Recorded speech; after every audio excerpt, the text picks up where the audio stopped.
नमस्कार दोस्तों, आप सभी का अपने YouTube चैनल सीटेट वाला में फिर से एक बार स्वागत है। दोस्तों बंधु, कैसे हैं आप सब? उम्मीद करते हैं कि आप सब बहुत ही अच्छे होंगे। तो दोस्तों इस वीडियो में हम डिस्कस करने वाले हैं कक्षा 3 का ईवीएस। और ये जो ईवीएस है दोस्तों बहुत ही ज़्यादा इंपॉर्टेंट होने वाला है उस अभ्यर्थियों के लिए जो बीपीएससी टीचर वाला एग्जाम देने वाला है। ठीक है, तो चलिए दोस्तों वीडियो को शुरू करें। और वीडियो को शुरू करने से पहले दोस्तों यदि हमारे चैनल पर आप लोग नए हैं तो दोस्तों हमारे चैनल को लाइक कीजिएगा, सब्सक्राइब कीजिएगा और अपने दोस्तों के साथ इसे ज़्यादा से ज़्यादा शेयर कीजिएगा, क्योंकि आपका एक प्यारा सा लाइक करना है हमारा मेहनत का फल होता है। तो चलिए दोस्तों वीडियो को शुरू कर रहे हैं। और वीडियो को शुरू करने से पहले दोस्तों देखिए, मैं आपको कुछ समझाना चाहूँगा। ये जो है दोस्तों कक्षा 3 का क्या है, ईवीएस है। और ये किताब का क्या नाम है दोस्तों ने, किताब का नाम है पर्यावरण और हम। ठीक है, इसमें हम लोग दोस्तों इस वीडियो में यहाँ पे 4 लेसन डिस्कस करेंगे दोस्तों। ये होगा हम लोगों का फर्स्ट पार्ट और 4 लेसन दोस्तों हम लोग सेकेंड पार्ट वाली वीडियो में डिस्कस करेंगे।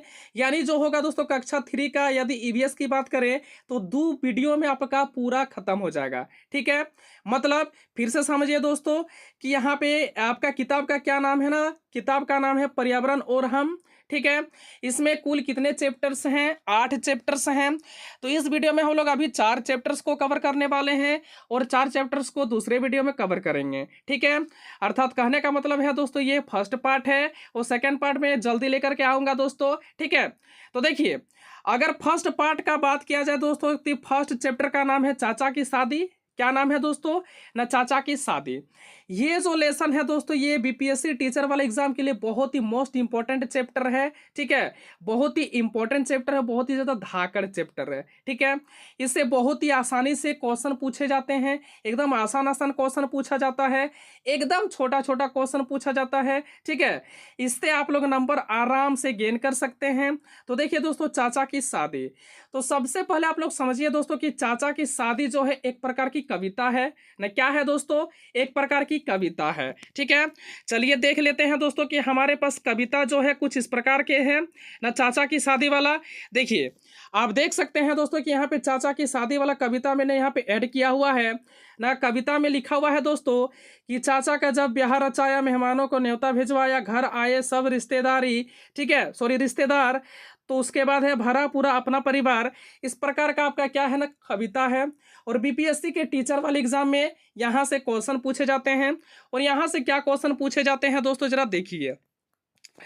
यहाँ से आपका एकदम बेसिक सा क्वेश्चन पूछा जाता है दोस्तों न, रिश्ते नाते से क्वेश्चन पूछा जाता है। ठीक है, यदि हम बात करते हैं नाना, यानी नाना किसको बोलते हैं, तो याद रखिएगा दोस्तों कि माँ के जो पिताजी होते हैं उसको हम लोग नाना जी बोलते हैं। ठीक है ना, उसको हम लोग नाना बोलते हैं या फिर नाना जी बोलते हैं। ठीक, अगर बात करते हैं दोस्तों कि हम लोग मामा किसको बोलते हैं, तो याद रखिएगा कि माँ का जो भाई होता है उसको हम लोग मामा बोलते हैं। ठीक है, ये एकदम लेसन 1 में जो है दोस्तों यानी पार्ट फर्स्ट में जो है बेसिक बेसिक चीज़ों को दिया हुआ है, बस हमको वही सिर्फ कवर करना है इसमें।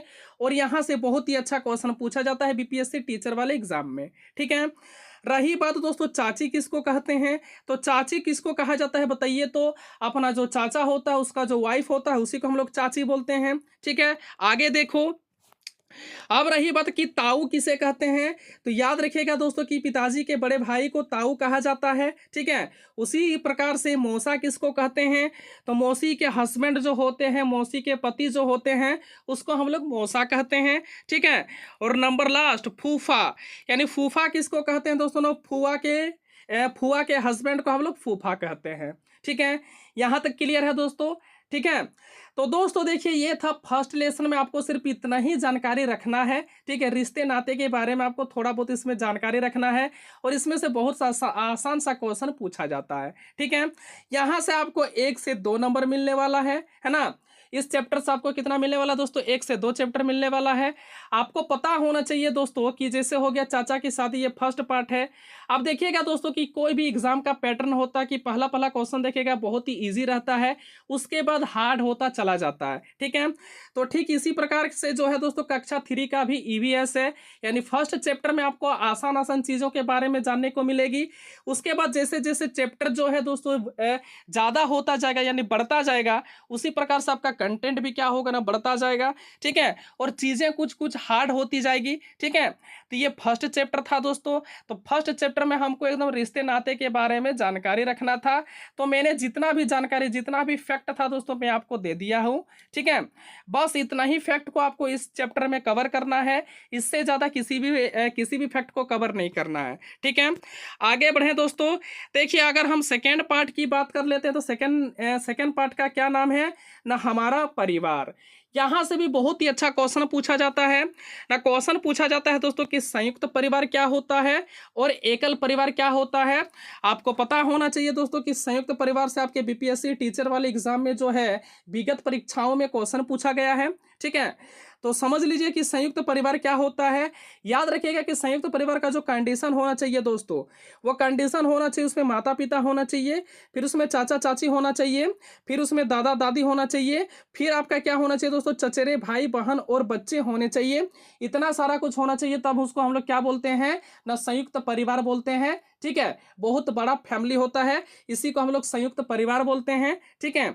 और यहाँ से जो है दोस्तों आपके बीपीएससी टीचर वाले एग्जाम में क्वेश्चन पूछा हुआ है। ये जो टॉपिक है दोस्तों, ये बहुत ही इंपॉर्टेंट टॉपिक है, संयुक्त परिवार, ठीक है। आगे देखो, अब हम लोग बात कर लेते हैं एकल परिवार। तो याद रखिएगा दोस्तों कि एकल परिवार किसे कहते हैं, उसमें माता पिता होते हैं और उसके बच्चे होते हैं बस, ठीक है। उसको हम लोग एकल परिवार बोलते हैं, माता पिता और उसके बच्चे। लेकिन संयुक्त परिवार में याद रखिएगा कि शुरू होगा दादा दादाजी से, ठीक है, दादा दादी से, उसके बाद माँ पिताजी, फिर चाचा चाची, और माँ पिताजी का मतलब जैसे मान के चलते भाई बहन हो गया, उसके बाद चाचा चाची का चचेरी भाई बहन हो गया, ठीक है।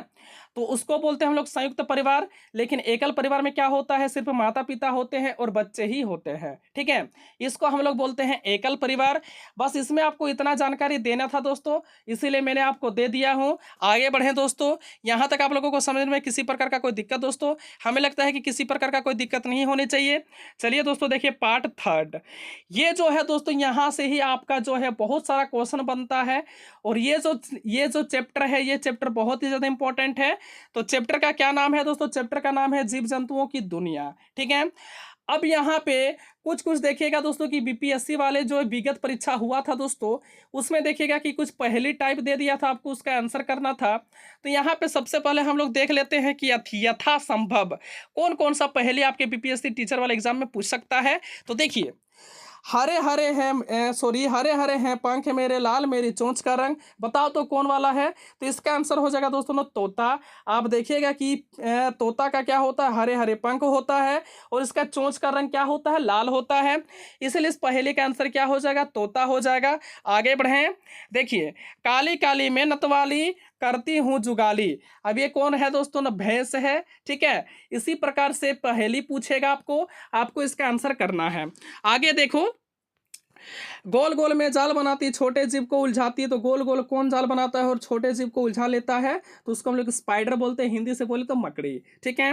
आगे देखो, आगे क्या है दोस्तों ने कि टेढ़ा मेढ़ा चलता हूँ झाड़ बिल में रहता हूँ। अब बताइए तो टेढ़ा मेढ़ा कौन चलता है और झाड़ बिल में कौन रहता है ना, सांप रहता है। तो इस पहेली का आंसर क्या हो जाएगा, सांप हो जाएगा, ठीक है।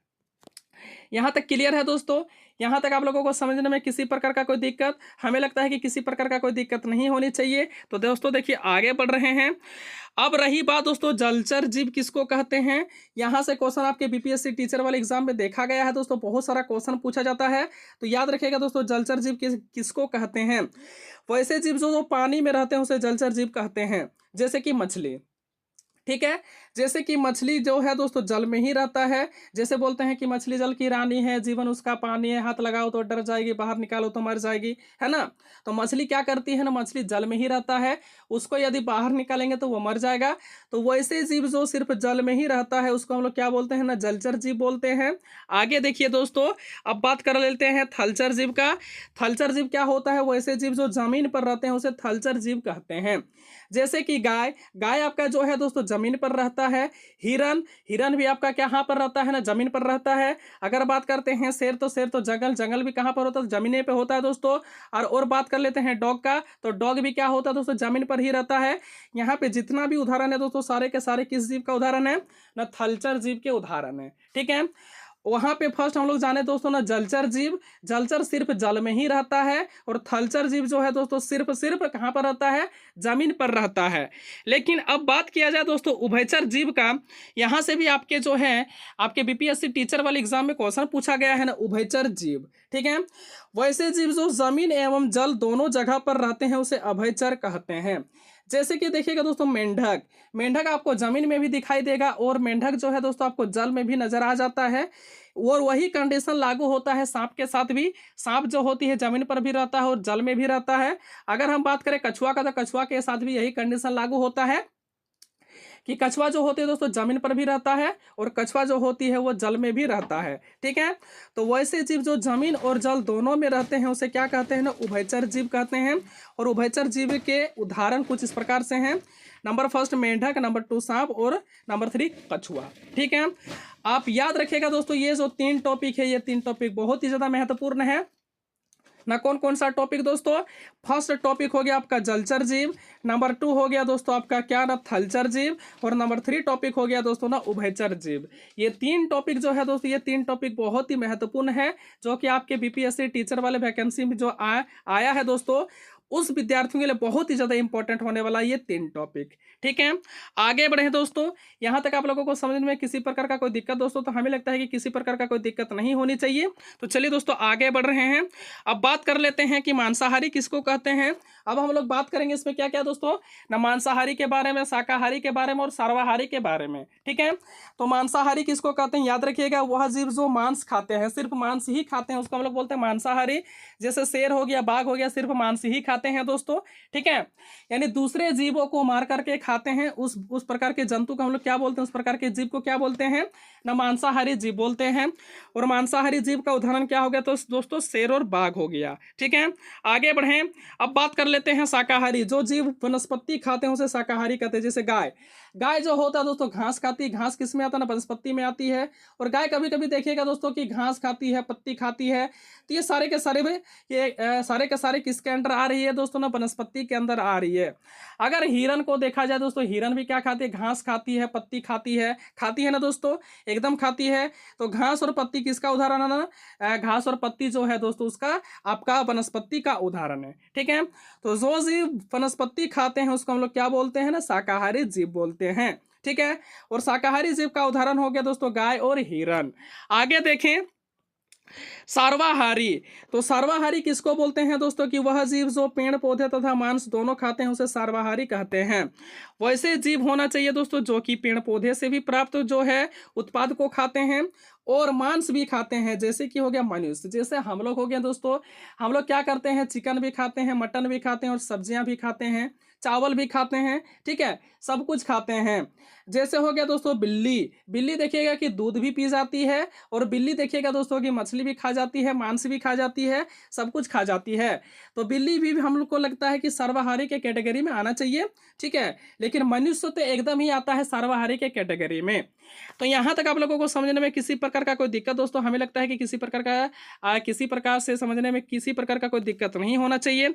तो चलिए दोस्तों आगे बढ़ें।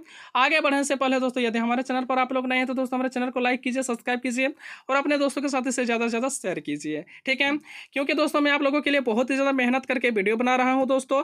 देखिए अब पार्ट 4 का बात कर लेते हैं। अगर पार्ट 4 की बात कर लेते हैं दोस्तों, पार्ट 4 का क्या नाम है ना, रंग बिरंगे पंख। ठीक है, याद रखिएगा दोस्तों यहाँ से बहुत सारे क्वेश्चन पूछे जाते हैं आपके बीपीएससी टीचर वाले एग्जाम में। बहुत सारे क्वेश्चन पूछा गया है और बहुत सारा क्वेश्चन पूछा जाएगा। ठीक है, तो सबसे फर्स्ट टॉपिक है दोस्तों लेसन 4 का कि पक्षी क्या क्या खाते हैं। चलिए देख लेते हैं दोस्तों कि विभिन्न प्रकार के पक्षी होता है जो क्या क्या खाता है दोस्तों।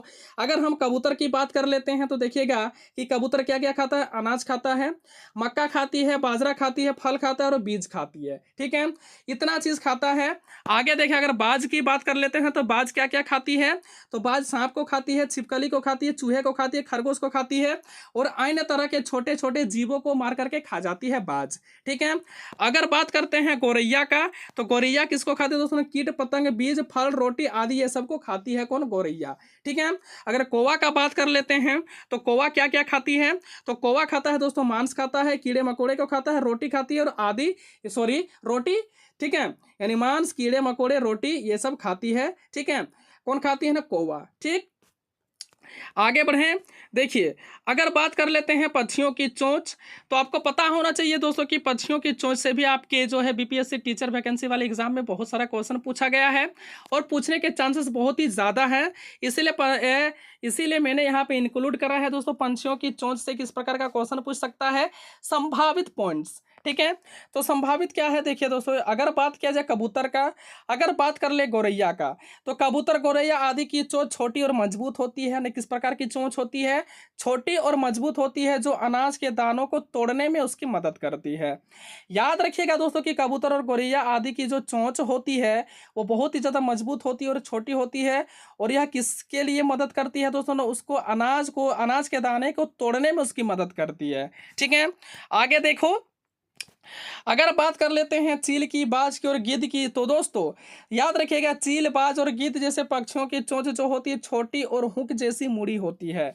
याद रखिएगा, यह क्वेश्चन आपका पूछा हुआ है कि चील और बाज और गिद्ध जैसे पक्षियों की जो चीज चोंच होती है वो छोटी होती है और हुक जैसी मुड़ी हुई होती है। ठीक है, ये पॉइंट्स भी क्लियर है दोस्तों। आगे बढ़ें। देखिए अगला पॉइंट, अगर तोते की बात कर लेते हैं, जिसको अंग्रेजी से पैरट कहा जाता है दोस्तों, तो तोते की चोंच घुमावदार होती, कैसे होती है, घुमावदार होती है, जो फल को कुतरने में सहायता करती है। और तोता क्या करता है, देखिएगा कि अमरूद के फल को कुतर देता है, मकई को कुतर देता है। यह किस वजह से होता है दोस्तों कि तोते की जो चोंच होती है वो घुमावदार होती है, जिससे वो आसानी से फल को कुतर सकती है, मक्का को कुतर सकती है। ठीक है, ये पॉइंट्स भी क्लियर है दोस्तों।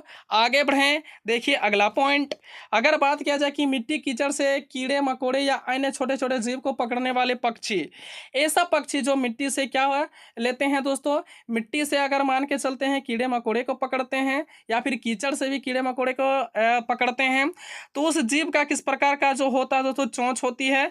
तो याद रखिएगा कि उस प्रकार की जीव की चोंच, उस प्रकार की पक्षियों की चोंच जो होती है लंबी होती है और पतली होती है, नुकीली और मुड़ी होती है। कैसी होती है, उस प्रकार की पक्षी जो मिट्टी से क्या खाती है, कीड़े मकोड़े को खाती है। उसके बाद दोस्तों आप देखिएगा कि, है ना, उसके बाद आप देखिएगा कि उसका जो उस प्रकार की जो पक्षी होती है, उस प्रकार की पक्षी की जो चोंच होती है लंबा होगा और पतला होगा, नुकीला होगा और मुड़ा हुआ होगा दोस्तों। ठीक है, ये 4 प्रकार का होगा। यदि कोई पक्षी देखिएगा दोस्तों कि जमीन के अंदर से कीड़े मकोड़े को खा जाती है, कीचड़ के अंदर से कीड़े मकोड़े को खा जाती है, तो एकदम ऑब्वियसली आप लोग याद रखिएगा कि उसका चोंच जो होना चाहिए वो लंबी होनी चाहिए, उसकी और उसको वह पतली होनी चाहिए, नुकीली होनी चाहिए और मुड़ी हुई होनी चाहिए दोस्तों। ठीक है, अगर हम बात कर लेते हैं कि मछली पकड़ने वाली चिड़ियों की, जैसे सारस हो गया, बगुला हो गया, उसकी चोंच किस प्रकार से होती है, तो याद रखिए दोस्तों कि मछली पकड़ने वाली चिड़िया जैसे सारस, बगुला आदि की चोंच लंबी होती है, पतली सुई जैसी होती है। यह पॉइंट जो है दोस्तों, ये पॉइंट बहुत ही अच्छा पॉइंट है और बहुत ही ज़्यादा इंपॉर्टेंट पॉइंट है। तो ये था इस वीडियो में कवर कर लिए। और 4 जो चैप्टर बचा है दोस्तों हम लोगों का, ठीक है, क्लास 3 का ईवीएस में, उसको नेक्स्ट वीडियो में क्लियर करेंगे। ठीक है, उम्मीद करते हैं दोस्तों कि यह वीडियो आप लोगों को पसंद आया होगा। यदि वीडियो पसंद आया तो दोस्तों वीडियो के अंदर प्यारा सा लाइक जरूर कीजिएगा, क्योंकि आपका एक प्यारा सा लाइक करना ही हमारा मेहनत का फल होता है। तो चलिए दोस्तों, इस वीडियो में इतना ही डिस्कस करते हैं, मिलते हैं नेक्स्ट वीडियो पर। तब तक के लिए आप लोगों का बहुत बहुत धन्यवाद वीडियो को अंत तक देखने के लिए। और वीडियो के अंत में दोस्तों जय हिंद, जय भारत। नमस्कार दोस्तों, आप सभी का अपने YouTube चैनल सीटेट वाला में फिर से एक बार स्वागत है। दोस्तों बंधु, कैसे आप सब, उम्मीद करते हैं कि आप सब बहुत ही अच्छे होंगे। तो दोस्तों इस वीडियो में हम लोग डिस्कस करने वाले हैं कि बिहार में जो शिक्षक भर्ती का एग्जाम हुआ था 2022 में दोस्तों, उसमें सीटीपी का किस प्रकार का क्वेश्चन पूछा गया था। ठीक है, तो चलिए दोस्तों वीडियो को शुरू कर रहे हैं। और वीडियो को शुरू करने से पहले दोस्तों, यदि हमारे चैनल पर आप लोग नए हैं तो दोस्तों चैनल को लाइक कीजिएगा, सब्सक्राइब कीजिएगा और अपने दोस्तों के साथ इसे ज़्यादा से ज़्यादा शेयर कीजिएगा, क्योंकि आपका एक प्यारा सा लाइक करना ही हमारा मेहनत का फल होता है। तो देखिए दोस्तों, क्वेश्चन नंबर 1 जो है दोस्तों आपका सीटीपी से ही क्वेश्चन है। और बेसिकली दोस्तों जो सारा का सारा क्वेश्चन हम लोग डिस्कस करने वाले हैं दोस्तों, ये सारे के सारे क्वेश्चन सीटीपी का ही है। और दोस्तों ये बीपीएससी एचएम एग्जाम में पूछा हुआ था 2022 में। और एचएम का मतलब क्या होता है दोस्तों ने, हेडमास्टर का एग्जाम 2022 में जो आप लोग का मई जून में हुआ था दोस्तों। ठीक है, तो उसमें क्वेश्चन पूछा था दोस्तों। ठीक है, तो देखिए क्वेश्चन क्या है दोस्तों। क्वेश्चन नंबर 1 है, शिक्षा का अधिकार अधिनियम 2009 की धारा 24 किससे संबंधित है। ये क्वेश्चन बहुत ही अच्छा क्वेश्चन पूछा पूछा हुआ था दोस्तों। तो इस क्वेश्चन का सही आंसर क्या था? इस क्वेश्चन का सही आंसर है दोस्तों शिक्षकों के कर्तव्य और शिकायतों का निवारण से संबंधित है दोस्तों। ठीक, तो क्वेश्चन नंबर 1 का सही आंसर क्या हो गया ना, शिक्षकों के कर्तव्य और शिकायतों का निवारण। अगला प्रश्न देखिए दोस्तों, क्वेश्चन नंबर 2। यह भी क्वेश्चन बहुत ही अच्छा क्वेश्चन पूछा गया था दोस्तों आपके बीपीएससी के एचएम वाले एग्जाम में। ठीक है, मैं फिर से रिपीट कर रहा हूं दोस्तों, एचएम का मतलब होता है हेडमास्टर, यानी 2022 में जो शिक्षक भर्ती का बिहार में एग्जाम हुआ था दोस्तों, उसमें सीडीपी का क्वेश्चन हम लोग डिस्कस कर रहे हैं। और एक बार आप लोग सुन लीजिए दोस्तों, ठीक है। उसके बाद दोस्तों मैथ्स को रिपीट नहीं करने वाला हूं, ठीक है। तो देखिए क्वेश्चन नंबर 2 में पूछा गया था दोस्तों कि निम्नलिखित में से कौन, यानी निम्न में से कौन सीखने के लिए रचनावाद दृष्टिकोण से जुड़ा हुआ है। आपके सामने 4 ऑप्शन दिया था दोस्तों, ठीक है। जो जो विद्यार्थी एग्जाम दिए थे उसको भले भांति पता है कि 4 ऑप्शन दिया था, किसी में 5 ऑप्शन दिया था। तो आपको यहाँ वहां से चूज करना था कि कौन वाला ऑप्शन आपका सही होगा। तो इस वाले क्वेश्चन का सही आंसर क्या हो जाएगा दोस्तों, लेव वाइगोस्की। ठीक है, वाइगोस्की और जीन पियाजे दोनों ही जो है दोस्तों रचनावादी दृष्टिकोण से जुड़ा हुआ है, लेकिन ऑप्शन में जीन पियाजे नहीं था दोस्तों, ओनली फॉर वाइगोस्की था। ठीक है, तो इस क्वेश्चन का आंसर क्या हो जाएगा दोस्तों, इस क्वेश्चन का आंसर हो जाएगा वाइगोस्की। अगला प्रश्न देखिए क्वेश्चन नंबर 3। क्वेश्चन नंबर 3 जो है दोस्तों, एक बच्चे के सामाजिक शिक्षा वास्तव में शुरू होती है। तो एक कोई बच्चा है, ठीक है, और उसका सामाजिक शिक्षा कब से शुरू हो जाता है, क्वेश्चन में यह पूछा गया था। तो उसका जो वास्तविक सामाजिक शिक्षा है दोस्तों, वो जैसे ही वो जन्म लेता है शुरू हो जाता है। ठीक है, एक बच्चे का जैसे ही जन्म होता है उसका सामाजिक शिक्षा शुरू हो जाता है दोस्तों। तो क्वेश्चन नंबर 3 का सही आंसर क्या हो जाएगा, जैसे ही वह जन्म लेता है। और जरा देखिए दोस्तों, ये भी आपका 2022 एचएम वाले एग्जाम में 2022 में पूछा गया है। ठीक है, अगला प्रश्न देखिए क्वेश्चन नंबर 4। निम्न में से आपका क्वेश्चन पूछा गया था दोस्तों, निम्न में से कौन सीखने के अवधारणा में सुधार के लिए एक रणनीति है। और ये भी दोस्तों बीपीएससी एचएम वाले एग्जाम 2022 में पूछा है। तो इस क्वेश्चन का सही आंसर क्या होगा दोस्तों, इस क्वेश्चन का सही आंसर हो जाएगा सक्रिय निषेध। ठीक है, इस क्वेश्चन का सही आंसर क्या होगा ना, सक्रिय निषेध इसका सही आंसर हो जाएगा। तो दोस्तों हम लोग क्वेश्चन नंबर 4 तक डिस्कस कर लिए और उम्मीद करते हैं दोस्तों कि यहाँ तक आप लोगों को समझने में किसी प्रकार का कोई दिक्कत का सामना नहीं करना पड़ा होगा। आप लोगों को यहाँ तक बहुत ही अच्छी तरीके से समझ में आया होगा। तो दोस्तों आगे बढ़ रहे हैं, देखो क्वेश्चन नंबर 5। क्वेश्चन नंबर 5 जो है दोस्तों, ये कोठारी आयोग से क्वेश्चन पूछा है ना। क्वेश्चन है कि शिक्षा आयोग 1964-66 की रिपोर्ट का शीर्षक है। ठीक, और ये भी क्वेश्चन जो है दोस्तों बीपीएससी वाले जो है बीपीएससी एचएम वाले एग्जाम में 2022 में पूछा हुआ है। तो इस क्वेश्चन का सही आंसर क्या हो जाएगा, शिक्षा और राष्ट्रीय विकास। इस क्वेश्चन का सही आंसर क्या होगा दोस्तों, हो जाएगा शिक्षा और राष्ट्रीय विकास। ठीक है, अगला प्रश्न देखिए क्वेश्चन नंबर 6। क्वेश्चन नंबर 6 बहुत ही अच्छा क्वेश्चन है दोस्तों और बहुत ही ज़्यादा इंपॉर्टेंट क्वेश्चन है। जैसे कि आप लोगों का अभी बीपीएससी का एग्जाम होने वाला है दोस्तों, ठीक है, उसका नोटिफिकेशन आप लोगों को जल्द ही देखने को मिल जाएगा और उसका एग्जाम भी आप लोगों का जल्द ही होगा दोस्तों। तो उस विद्यार्थियों के लिए यह जो वीडियो है बहुत ही महत्वपूर्ण होने वाली है। तो मैं आप लोगों से आग्रह करना चाहता हूं दोस्तों कि वीडियो को स्किप नहीं कीजिएगा, पूरी देखिएगा। ठीक है, और जो दोस्तों की हमारे चैनल को लाइक नहीं किए हैं, सब्सक्राइब नहीं किए हैं, वो फटाफट लाइक कीजिए और अपने हमारे चैनल को सब्सक्राइब कर लें। तो देखिए क्वेश्चन नंबर 6 में है कि एक शिक्षक वास्तव में तब तक नहीं पढ़ा सकता जब तक कि वह स्वयं नहीं सीख रहा है। विशेष रूप से व्यक्त किया गया एक दृष्टिकोण है। मीन्स क्या हुआ दोस्तों, क्वेश्चन का मतलब समझ लीजिए। यहाँ से यहाँ तक जो स्टेटमेंट है दोस्तों, यह स्टेटमेंट किसके द्वारा दिया गया है। और ये भी क्वेश्चन आपका जो है दोस्तों 2022 वाले शिक्षक भर्ती के एग्जाम में पूछा हुआ है। तो दोस्तों इसका आंसर क्या हो जाएगा ना, भारत के प्रथम उपराष्ट्रपति। तो इसका आंसर क्या हो जाएगा दोस्तों ना, डॉक्टर सर्वपल्ली राधाकृष्णन, जो कि दोस्तों आपके ऑप्शन में नहीं था। तो इसमें आपको कौन वाले ऑप्शन में टिक करना था दोस्तों, इनमें से कोई नहीं। ठीक है, लेकिन इसका करेक्ट आंसर क्या हो जाएगा ना, डॉक्टर सर्वपल्ली राधाकृष्णन। और ये आपका क्वेश्चन पूछा हो दोस्तों बीपीएससी एचएम वाले एग्जाम 2022 में। ठीक है, अगला प्रश्न देखो क्वेश्चन नंबर 7। तो स्वामी विवेकानंद ने किस अवधारणा पर बल दिया है। तो स्वामी विवेकानंद ने जो है दोस्तों किस अवधारणा पर बल दिया है, क्वेश्चन में यह पूछा गया था।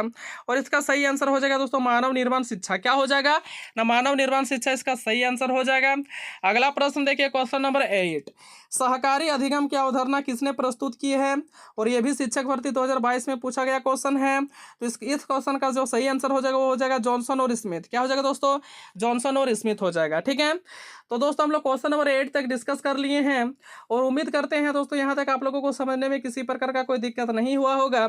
आगे बढ़ रहे हैं दोस्तों, क्वेश्चन नंबर 9 देखो। क्वेश्चन नंबर 9 में क्या पूछा हुआ था दोस्तों कि किसने यह सुझाव दिया कि, है ना, किसने यह सुझाव दिया कि अहंकारवाद देखिए दोस्तों कि अहंकारवाद छोटे बच्चे के भाषा सीखने को प्रभावित करता है। और ये भी 2022 वाले शिक्षक भर्ती बिहार के शिक्षक भर्ती एग्जाम में पूछा हुआ क्वेश्चन है। तो यह जो सुझाव दिया था दोस्तों, उस व्यक्ति का क्या नाम था ना, जीन पियाजे। ठीक है, जीन पियाजे जो है दोस्तों, ये बहुत ही बड़े मनोवैज्ञानिक थे। ठीक है, अगला प्रश्न देखो, क्वेश्चन नंबर 10। क्वेश्चन नंबर 10 जो है दोस्तों, रूसों से संबंधित क्वेश्चन था कि रूसों की स्वतंत्रता की अवधारणा को किसके द्वारा स्वीकार नहीं किया गया था। यह भी क्वेश्चन बहुत ही अच्छा क्वेश्चन है दोस्तों। तो इस क्वेश्चन का सही आंसर क्या हो जाएगा ना, जॉन ड्यूवी। ठीक है, जॉन ड्यूब जो है दोस्तों, रूसों की स्वतंत्रता की अवधारणा को स्वीकार नहीं किया था, इसलिए इस क्वेश्चन का ये वाला आंसर हो गया। ठीक है, ये सारे के सारे क्वेश्चन जो है दोस्तों, सारे के सारे क्वेश्चन पूछे हुए हैं आपके बीपीएससी वाले एग्जाम में 2022 में जो एग्जाम हुआ था शिक्षक भर्ती का, उसमें सारे के सारे क्वेश्चन पूछा हुआ है। यदि यकीन नहीं है तो दोस्तों आप लोग क्या कर सकते हैं ना, नेट है ही, है ना, आप लोग के सभी स्टूडेंट के पास फ़ोन तो होगा ही दोस्तों। ठीक है, फ़ोन से आप लोग क्या कर सकते हैं, क्वेश्चन पेपर को डाउनलोड कर सकते हैं। उसके बाद आप लोग देख सकते हैं कि हाँ वास्तव में ये क्वेश्चन है या नहीं है। ठीक है, मैं ऐसा नहीं करता हूँ दोस्तों कि सो करके उठ गया और वीडियो बनाने बैठ गया दोस्तों। सबसे पहले मैं रिसर्च कर लेता हूँ। ठीक है, इधर उधर से देख लेता हूँ कि आपका क्या क्या क्वेश्चन पूछा हुआ था दोस्तों, उसके बाद ही मैं वीडियो बनाने के लिए बैठता हूँ। ठीक है, तो दोस्तों हम लोग क्वेश्चन नंबर 10 तक डिस्कस कर लिए। उम्मीद है दोस्तों कि यहाँ तक आप लोगों को समझने में किसी प्रकार का कोई दिक्कत का सामना नहीं करना पड़ा होगा दोस्तों। ठीक है, आगे बढ़ें दोस्तों। देखिए क्वेश्चन नंबर 11। क्वेश्चन नंबर 11 में क्या है दोस्तों, संविधान से क्वेश्चन है दोस्तों। तो संविधान से क्वेश्चन क्या है कि भारत के संविधान का कौन सा अनुच्छेद प्राथमिक स्तर पर मातृभाषा में शिक्षा की सुविधा से संबंधित है। ठीक, तो कौन सा अनुच्छेद दोस्तों ना, आर्टिकल 350A। ठीक है, आर्टिकल 350A जो है दोस्तों भारत के संविधान में, ठीक है, प्राथमिक स्तर पर मातृभाषा में शिक्षा की सुविधा से संबंधित है दोस्तों। ठीक, तो क्वेश्चन नंबर 11 का सही आंसर क्या हो जाएगा, अनुच्छेद 350 है। और ये भी क्वेश्चन आपका पूछा हुआ दोस्तों 2022 में शिक्षक भर्ती वाली एग्जाम में। ठीक है, अगला प्रश्न देखो, क्वेश्चन नंबर 12। क्वेश्चन नंबर 12 भी बहुत ही अच्छा क्वेश्चन है दोस्तों, बहुत ही ज़्यादा इंपॉर्टेंट क्वेश्चन है। इस वाला जो अभी जो 7th फेज जो टीचर वैकेंसी वाला जो एग्जाम होने वाला दोस्तों, उसके लिए ये क्वेश्चन जो है बहुत ही ज़्यादा इंपॉर्टेंट है। ये क्वेश्चन क्या दोस्तों, मैंने जितना भी क्वेश्चन का सिलेक्शन लाया हूँ दोस्तों, ये सारा का सारा है तो प्रीवियस ईयर क्वेश्चन पेपर, लेकिन इस बार एग्जाम के लिए बहुत ही ज़्यादा इंपॉर्टेंट होने वाला है दोस्तों। तो क्वेश्चन क्या पूछा है जरा देखिएगा। क्वेश्चन में पूछा कि पुस्तक द लाइफ डिवाइन, ठीक है, एक पुस्तक है दोस्तों जिसका क्या नाम है, द लाइफ डिवाइन, किसके द्वारा लिखी गई है। तो ये जो है दोस्तों लिखी गई है अरविंद घोष के द्वारा। किसके द्वारा ना, अरविंद घोष जी के द्वारा लिखा गया है। ठीक है, और ये क्वेश्चन जो है दोस्तों, ये क्वेश्चन जो है बिहार का 7th फेज टीचर वाले एग्जाम में बहुत ही इंपॉर्टेंट साबित होने वाला है। तो मैं आप लोगों से आग्रह करना चाहूँगा दोस्तों, ये वाले क्वेश्चन को रट लीजिएगा। ठीक है, चूंकि ये 2022 में भी क्वेश्चन पूछा हुआ है। ठीक, आगे चले दोस्तों, देखो क्वेश्चन नंबर 13। तो निम्नलिखित में से कौन सा पाठ योजना में एक केंद्र बिंदु है। और ये भी क्वेश्चन आपका बीपीएससी एचएम वाले एग्जाम 2022 में पूछा हुआ है। तो इस क्वेश्चन का आंसर क्या हो जाएगा ना, विद्यार्थी। इस क्वेश्चन का आंसर क्या हो जाएगा, विद्यार्थी हो जाएगा। ठीक है, इस क्वेश्चन का आंसर दोस्तों विद्यार्थी हो जाएगा। अगला प्रश्न देखो, क्वेश्चन नंबर 14 ना। क्वेश्चन नंबर 14 में पूछा गया है दोस्तों कि किस प्रकार का अनुसंधान सिद्धांत विकास से संबंधित है। तो क्वेश्चन नंबर 14 का जो सही आंसर हो जाएगा दोस्तों, वो हो जाएगा क्रियात्मक अनुसंधान। क्या हो जाएगा ना, क्रियात्मक अनुसंधान इसका सही आंसर हो जाएगा। और ये भी क्वेश्चन जो है दोस्तों आपके बीपीएससी एचएम वाले एग्जाम 2022 में पूछा हुआ है। अगला प्रश्न देखो, क्वेश्चन नंबर 15। क्वेश्चन नंबर 15 भी बहुत ही अच्छा क्वेश्चन है दोस्तों, बहुत ही ज्यादा इंपॉर्टेंट क्वेश्चन है। इस बार वाले बिहार में जो 7th फेज की टीचर वैकेंसी के एग्जाम होने वाले हैं दोस्तों, उसको लेकर के यह जो क्वेश्चन है दोस्तों, ये क्वेश्चन बहुत ही ज़्यादा इंपॉर्टेंट होने वाली है।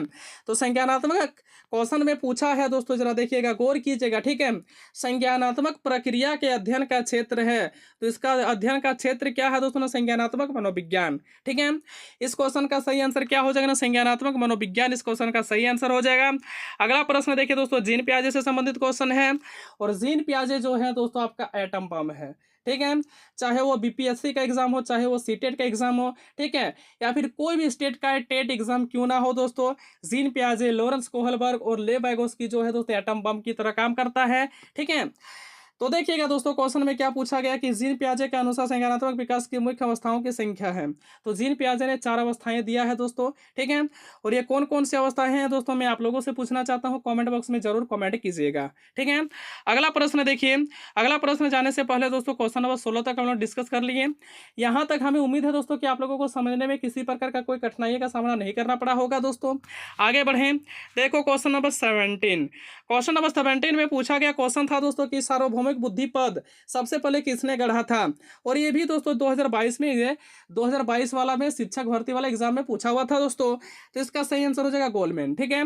और मैं यहाँ पे बेसिकली जितना भी क्वेश्चन को लाया हूँ दोस्तों, कि बिहार शिक्षक भर्ती 2022 वाला जितना ही एग्जाम हुआ था दोस्तों, ठीक है, वही वाला क्वेश्चन का मैं यहाँ पे सिलेक्शन लाया हूँ दोस्तों। इस वीडियो में सारा का सारा 2022 वाला है दोस्तों क्वेश्चन, ठीक है। आगे देखो क्वेश्चन नंबर 18। क्वेश्चन नंबर 18 में क्वेश्चन पूछा गया था दोस्तों, सार्वभौमिक बुद्धि के मॉडल में कितने सार्वभौमिक क्षमताएं शामिल हैं? तो कितने शामिल है दोस्तों? 150, ठीक है, सार्वभौमिक क्षमताएं शामिल है। ओके, तो दोस्तों हम लोग क्वेश्चन नंबर 18 तक डिस्कस कर रही हैं। उम्मीद है कि दोस्तों यहाँ तक आप लोगों को समझने में किसी प्रकार का कोई दिक्कत नहीं हुआ होगा। तो देखो दोस्तों क्वेश्चन नंबर 19। क्वेश्चन नंबर 19 भी बहुत ही अच्छा क्वेश्चन है दोस्तों, और इस बार के लिए बहुत ही ज़्यादा इंपॉर्टेंट क्वेश्चन होने वाला है दोस्तों।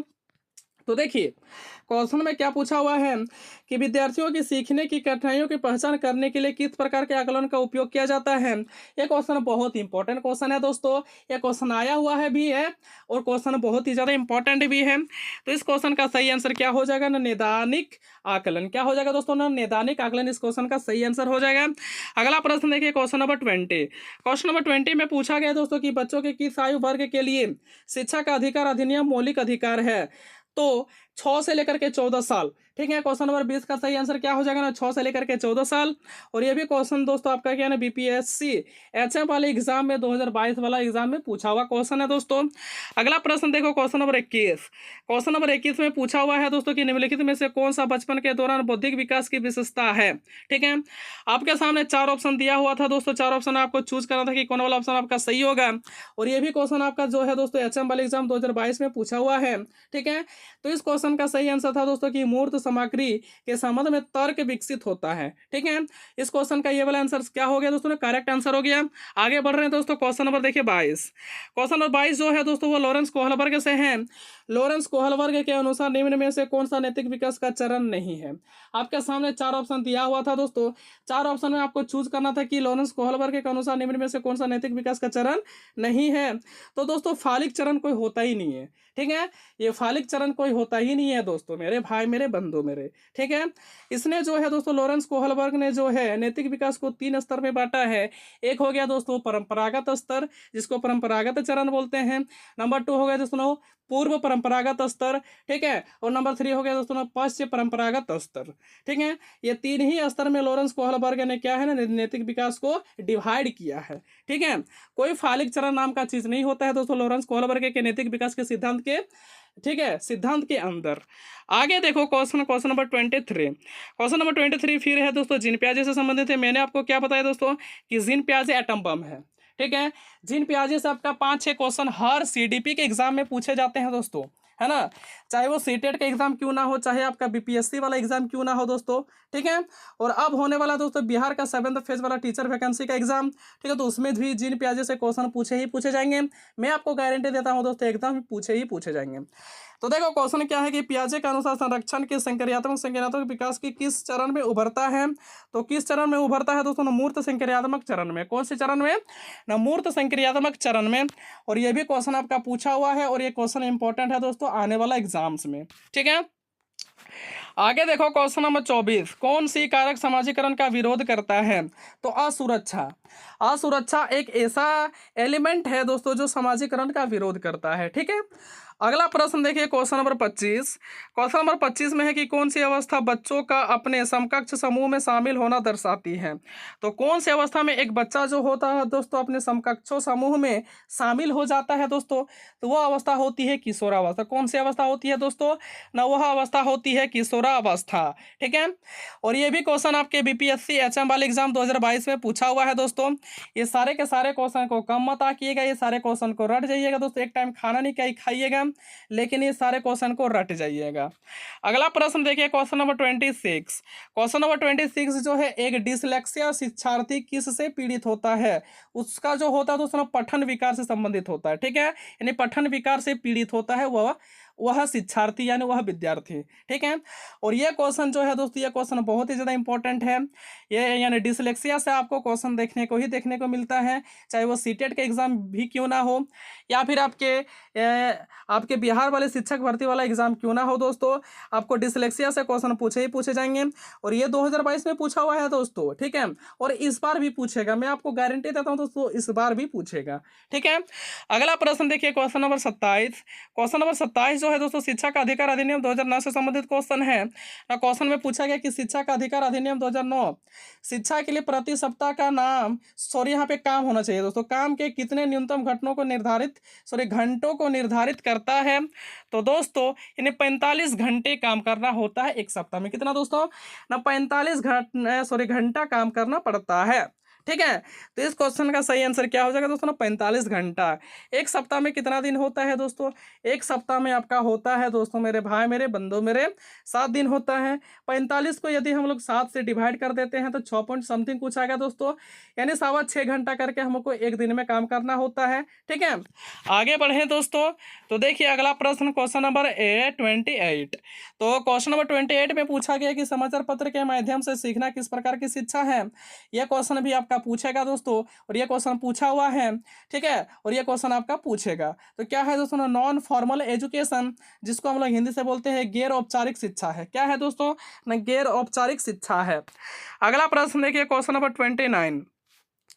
क्वेश्चन नंबर 29 जो है दोस्तों, ये भी बहुत ही अच्छा क्वेश्चन है और बहुत ही ज़्यादा इंपॉर्टेंट क्वेश्चन है। ये पूछा हुआ क्वेश्चन है और ये फिर से पूछेगा दोस्तों, मैं आपको गारंटी दे रहा हूँ दोस्तों, ये क्वेश्चन फिर से पूछेगा।